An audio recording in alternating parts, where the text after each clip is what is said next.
Au Bénin, depuis l'année 2018, le gouvernement a lancé une lutte farouche contre les infractions économiques et particulièrement toutes les formes d'escroquerie en occurrence sur Internet.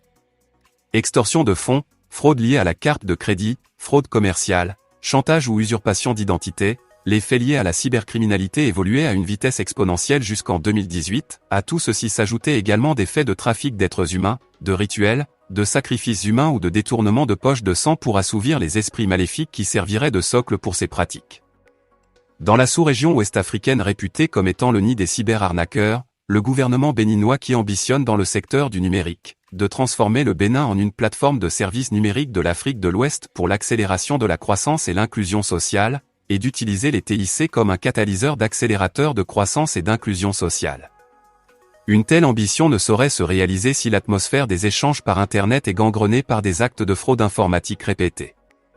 Le gouvernement a alors également sous les pressions étrangères notamment américaines et françaises, entrepris une lutte contre le phénomène de cybercriminalité encore appelé familièrement broutage, pour le renforcement du sentiment de sécurité auprès des internautes et investisseurs étrangers.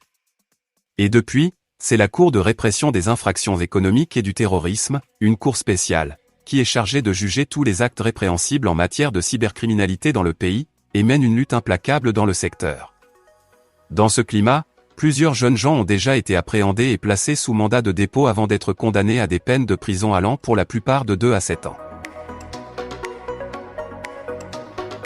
Mais en ce début de mois de septembre 2022, un réseau organisé autour de ces interpellations sera mis à nu, impliquant des agents de police dont un commissaire.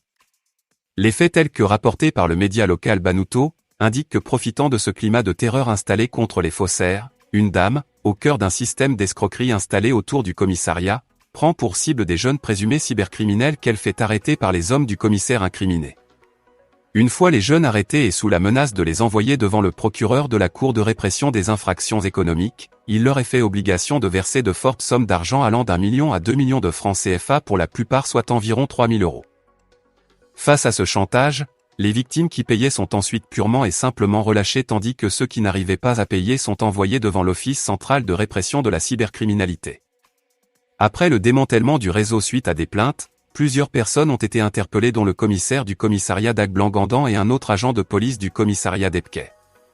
Suite à leur présentation devant le procureur de la Cour de répression des infractions économiques, ils ont été placés sous mandat de dépôt le vendredi 9 septembre 2022. Ils sont accusés d'abus de fonction et d'escroquerie. Contrairement aux fonctionnaires de police, la femme est accusée d'escroquerie et complicité d'abus de fonction.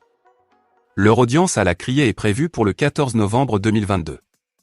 En attendant d'en savoir davantage, n'oubliez pas de vous abonner pour la suite.